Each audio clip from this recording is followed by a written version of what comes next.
Many of us were old enough to remember when Sunday was a day the sidewalks were rolled up and the city slept. The only thing that was open was the churches, and they were full. Grandmas all over the country fixed roasts and fried chicken. And the family gathered for church and then for lunch afterward. An extended family came in, and they all sat around the table for a big meal. Sundays were days for worship and family, rest and relaxation. At least that's the way we tell the story. We all got along, too. A version of that story was true in my childhood home, although I don't remember it with much fondness. I remember it as a day of no's and you can'ts from sunrise to sundown. It was a day of restlessness and boredom. We kept the letter of the law about the Sabbath. And it wasn't until I went to seminary that I understood that Sabbath wasn't as much about keeping the fourth of the 10 commandments, remember the Sabbath day to keep it holy, as much as it was about finding freedom and joy in life. But I'm jumping ahead of myself. So here is the fourth commandment as it's found in Exodus 20, 8-11, and it is printed in your bulletin if you want to follow along. Remember the Sabbath day and keep it holy. 6 days shall you labor and do all your work, but the seventh day is the Sabbath to the Lord your God. You shall not do any work, you, your son or your daughter, your male or female slave, your livestock, the alien resident in your towns. For in 6 days the Lord made heaven and earth, the sea and all that is in them, but rested the seventh day. Therefore the Lord blessed the Sabbath day and consecrated it. We always hear that the creation of humanity was the crowning achievement of creation. Some theologians argue that the Sabbath was the pinnacle of the Genesis creation story because the Sabbath, the resting on the seventh day, reveals God's true character. In the story of the creation, when God is finished creating, God takes a rest, a nap. This demonstrates, they say, God's freedom and love and desire to enjoy and to associate with what has been created. Sabbath was the beginning of an eternal covenantal relationship between God and humanity. And it's the first divine event that the man and the woman are privileged to witness. Now, you probably know that the Hebrew people understand days differently than we do. Our days typically begin with what? An alarm clock ripping through that pre-dawn darkness. You may gather from this that I am not a morning person. Our days often end after dark when we turn off our lights and electronics and we shut our eyes. But you may remember that the creation story starts with the evening and morning one day. And that's used to describe time, because day is the basic unit of God's creative work. Evening begins the Hebrew day. So that Hebrew evening morning sequence describes them to the rhythms of God's grace. When they go to sleep, they understand God begins work. And while the Hebrew people sleep, they believe God is developing a covenant. When they wake, they believe they are called to participate in the covenant that God has already begun. And they respond then during the daylight hours in faith to work. But God's grace always prestarts the daylight hours. In other words, the Hebrew people believe that they wake up into a world that they didn't make and into a salvation that they didn't earn. So evening starts the day and God begins, without human help, God's creative day. And then in the morning, God calls humans to enjoy and to share and to develop the work that God has initiated. So as this biblical rhythm works, there's something else to discover. When we quit our day's work, nothing essential ends. We may be preparing to sleep, but it's not with a feeling of exhausted frustration because there's so much yet left to do, but with expectancy because the day is about to begin. So this holy Sabbath day is a totally different mindset than what we're used to in our Western way of thinking. Does this make sense? Are you getting the rhythm of the Hebrew idea of Sabbath? The Holy Sabbath Day appears in 15 books of the Hebrew Bible. And in Exodus and then in Leviticus, the Sabbath day is mentioned 14 times each. In Deuteronomy, the Hebrews, you may remember the story of the Hebrews in Egypt. They were there for some 400 years.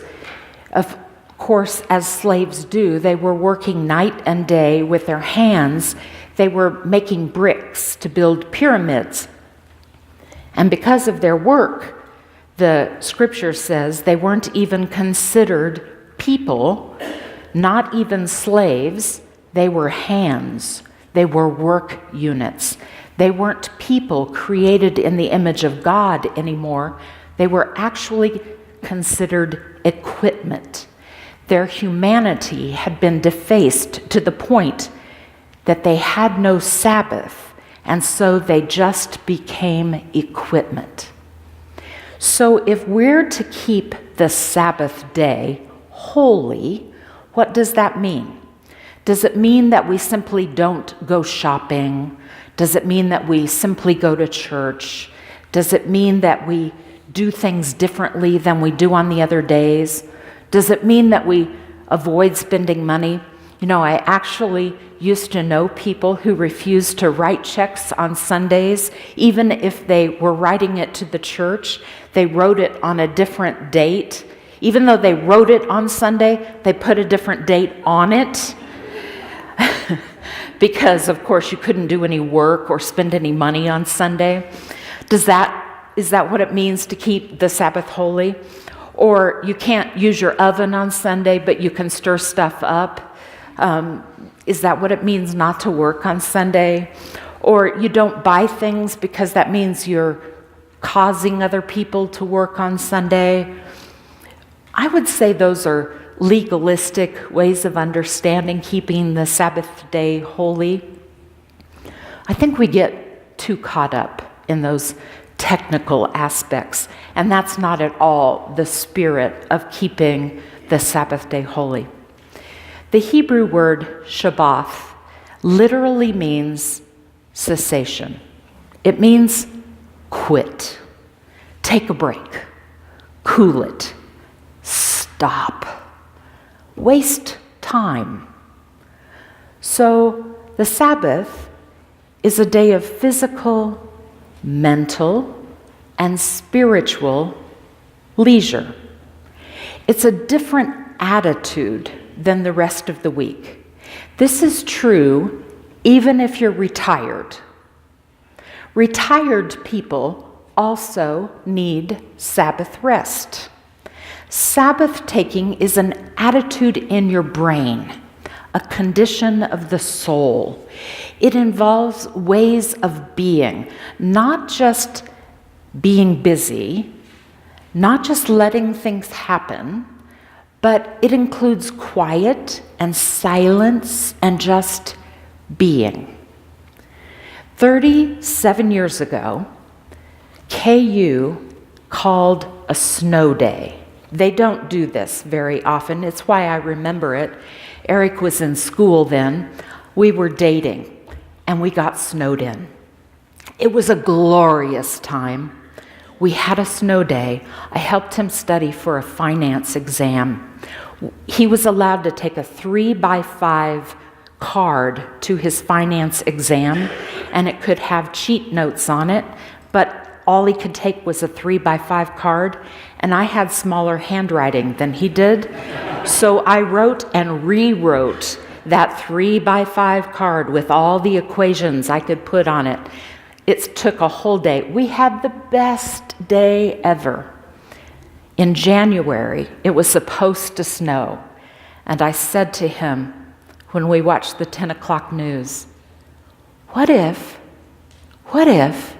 it doesn't snow tomorrow, but we still take a snow day? The first one since 37 years ago. And he said, I love it. It was a Saturday. It did not snow. And we declared a snow day. It was the first time we'd had a snow day in all those years, a day where we did nothing. We had nothing planned. We went nowhere. We had no jobless. We had no children. The dogs stayed outside. It was glorious. We read books. We watched a movie. We talked. Amazing. It's amazing what a snow day does, especially if it doesn't snow. This is a totally different way of being. Don't wait 37 years to do it. The Sabbath is not a time of boredom. It's not a time to watch TV. It could be taking a walk or reading a book, but it's different than other days when you read or walk, because on a Sabbath walk, you don't speed walk, and you don't time yourself, and you don't measure how far you walked. You roam to new places. When you read on your Sabbath, you don't take notes and highlight. You just imagine. You just dream. You know, like us, the Hebrew people got confused about Sabbath taking. They eventually forgot the sense of freedom that the Sabbath offered them, and they made it into a legalized concept, which specifically forbid work of any kind. And that's when we come to our story in the Gospel of Mark, which is also printed in your bulletin. It's from Mark 2, and it tells us what Jesus had to say to the Pharisees about Sabbath taking. One Sabbath, Jesus was going through the grain fields, and as they made their way, his disciples began to pluck heads of grain. The Pharisees said to him, "Look, why are they doing what is not lawful on the Sabbath?" And he said to them, "Have you never read what David did when he and his companions were hungry and in need of food? He entered the house of God when Abiathar was high priest and ate the bread of the presence, which it is not lawful for any but the priests to eat. And he gave some to his companions." And then he said to them, "The Sabbath was made for humans, and not humans for the Sabbath. So the Son of Man is Lord, even of the Sabbath." You see, Jesus understood that the idea was to be spiritually renewing. He told the Pharisees that the Sabbath day didn't have much to do with religious laws about harvesting grain or physical needs like food. He said the Sabbath day was made for humans, not the other way around. In other words, keeping strict laws about doing things on the Sabbath is absolutely missing the point. The Sabbath means a state of mind, a sense of being, a spiritual renewal. I know people, both clergy and laity, who observe a Sabbath day each week. They are some of the most energized, attuned, authentic, and creative people I know. I'm drawn to them and inspired by them. They accomplish more during the other 6 days of the week than other people do in a month. I don't know them well. If I didn't know them well, I would have never guessed that they were Sabbath people, because they didn't share that quiet interior part of their lives openly. But once I found out, it made all kinds of sense to me that they were more productive on the other 6 days of the week because they took care of their inner lives the rest of the time. One minister I know wrote into the church contract that for every funeral he conducted, he would receive a personal day off that week because it gave him time to reflect and to renew his spirit before going back to work. He was one of the most grounded and deeply thoughtful persons I have ever known, and I credit it to his Sabbath keeping. Of course, Sabbath keeping doesn't have to be on a Sunday. It might well be on a Wednesday or a Monday. So, it's time to retune and renew yourself. Will you take time to have a regular Sabbath keeping in your life? Walking just to gander around and look at things? Reading just to let your mind wander? Talking not for a purpose, not for an agenda, just to enjoy somebody else's ideas? Taking time